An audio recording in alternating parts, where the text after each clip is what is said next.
Welcome back. If ever there was a time and a need to help kids better cope with what's happening in school and out of school, it's called Social Black Belt. The goal is to help kids with coping skills to deal with their emotions, setting boundaries, positive goals, values, self-worth, addressing and resolving impulses, resisting peer pressure, and healthy decision-making. And joining us for more is Dr. Christopher Cortman and our own Christopher Brantley. Doctor, I guess my first question is, why hasn't this been tried before? Well, in Sarasota County, it has. We started the program in 2010 at Venice High School. And I had a connection with the principal at the time who said, come on in. She was leaving anyway, so she didn't care what we did. But she said, see what your program can do. So they gave us 7:30 a.m. Monday students. And we had 10 weeks, 10 Mondays to teach them the 10 truths of the social black belt. And we did a little research to compare them to a control group, another class. And the bottom line was, instead of 10 Mondays, we did 14 Mondays because the kids participated so much we couldn't get all the material in. And at the end of it, when we did the follow-up, these kids were statistically significantly superior to the control group. I know that you developed this program. It's unique in many ways, but has, in a broader sense, have psychologists like yourself and school districts, whether it's here or elsewhere in the country, tried this kind of approach? Because, you know, obviously young people are undergoing intense pressures from a variety of different areas. Sure. For as long as there have been kids. You know, the short answer to your question is yes. There have been places where prevention type programs have not only been introduced, but they've worked. And what we know is that they reduce depression, they reduce suicidality, they reduce drug abuse and dropping out of school, teen pregnancy, a lot of good outcomes by teaching some skills to children at an early age. Christopher, this is a pilot program in Sarasota County. Number one, how much is the school district paying for it, and where will it be offered right now? Oh, they began at Northport High School, and you saw in the package that Eric Robinson, the school board member, said that it had a very positive outcome. He lobbied hard with the superintendent, Todd Bowden. They have decided to give $200,000 towards the program.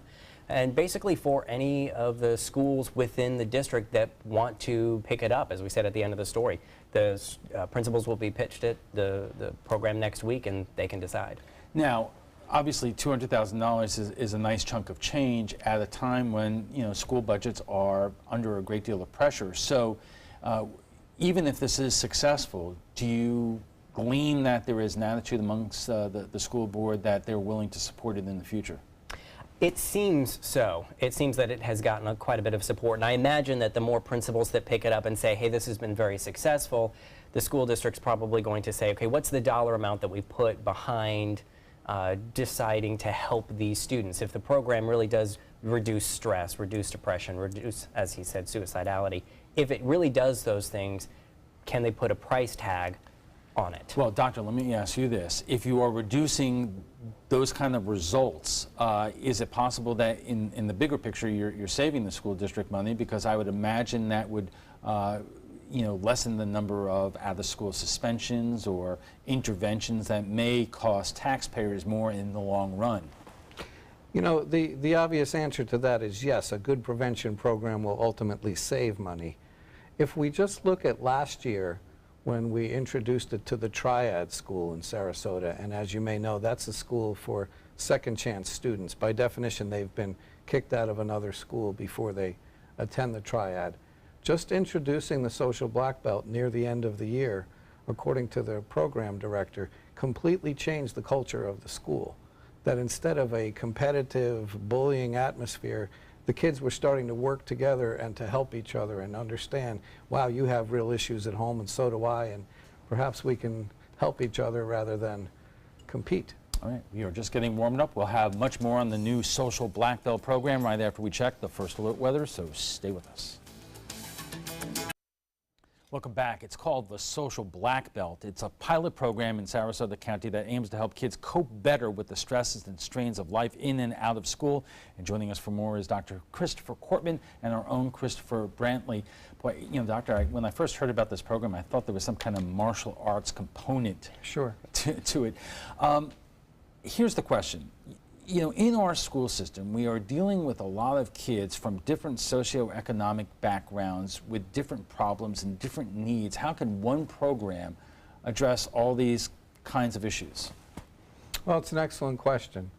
And one of the things I would begin with is that we feature 10 truths in the social black belt. And these truths are truths to all of mankind and things that will never change. For instance, one of the truths has to do with where our emotions come from and the fact that what happens to us, the situations other people never cause our emotions, but rather our perception of things creates our emotion.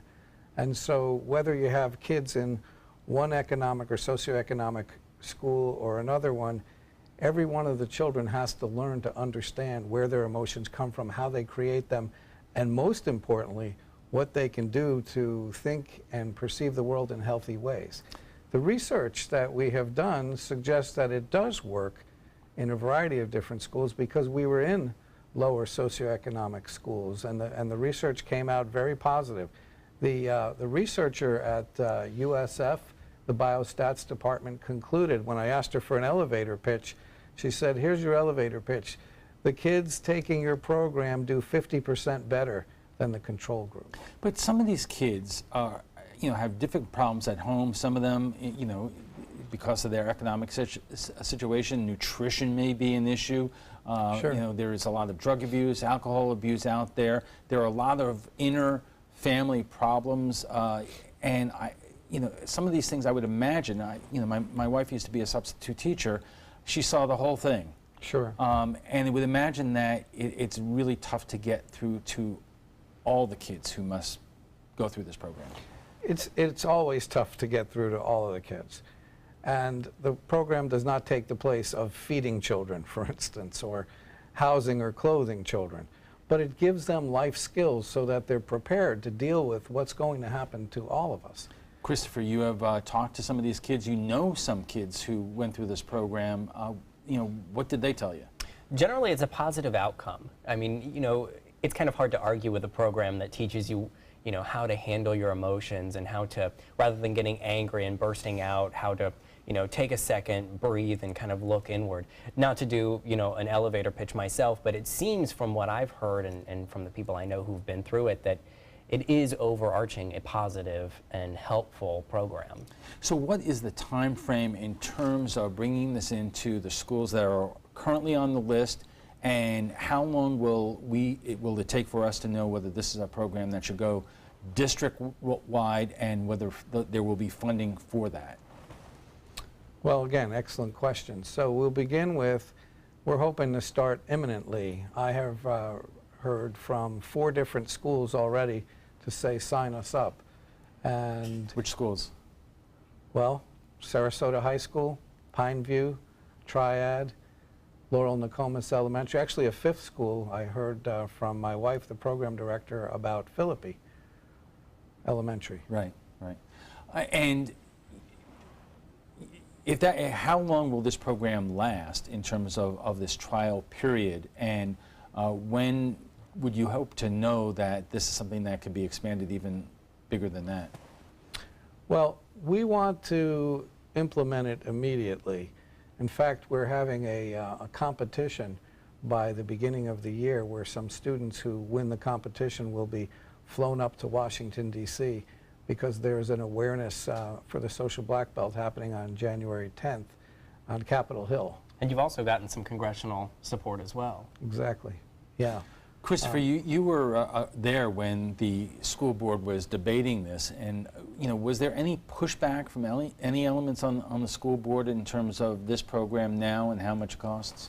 Well, of course, with any program, especially a program that costs a good chunk of change, there's always going to be differing opinions and different sides. Obviously, it was approved through, and this was something that the superintendent, Eric Robinson, among others, really pushed hard for. But of course, you're going to have some people on another side. There's always 2 sides to every story, and there are, of course, going to be people who are going to push against it. What was that side? The side was, is this tested yet? Is this worth going into the schools? The question is always going to be, this is a new program. Do we really want to devote a lot of money to something like that? Something that is from an outside psychologist. Of course, the school district is large. They have a lot of psychologists. They have a lot of people on staff. So bringing someone in from the outside, spending extra money on them, that's a big question that also becomes an economic question when you talk about $200,000. Doctor, what kind of coordination is there from the people who work for you or work for your program and the psychologists that are working for the school district and are there every day? What we intend to do and what we've done over the last 7 years is we train the trainers at the schools. We don't teach the program. We did the first year. But we train the trainers, and the program is taught by the teachers themselves. And they could be any kind of teachers. But who has participated quite a bit has been the guidance counselors and the mental health people, the social workers in each of the schools. Now, you know, this has been in the news a lot over the last year with the new state education budget and a slice of the money that's now going to charter schools there. Will local charter schools be able to get this program? Has that been talked about? Is there money for that, or is that a different piece of the pie? That's a good question that I cannot answer. I keep on asking good questions. Yeah, those are great questions. Except this one I don't have a great answer. I don't know about the charter school segment. I'm not sure how to respond to that. And if you're talking about taking this program to Washington, D.C. in terms of telling folks up there what's going on there, obviously there are a lot of changes taking place at the U.S. Department of Education. You have a new sheriff in town there and different spending priorities. Do you have any kind of sense whether there could be some federal money available to this? So the event is being sponsored by a congresswoman from North Carolina, Virginia Fox, and she's the chairperson of for the Committee on Education, and she's very much behind the program because we went up and we talked to her about it, we exposed her to the materials, and so she's on board, and she'll be sponsoring this on January 10th from what I understand.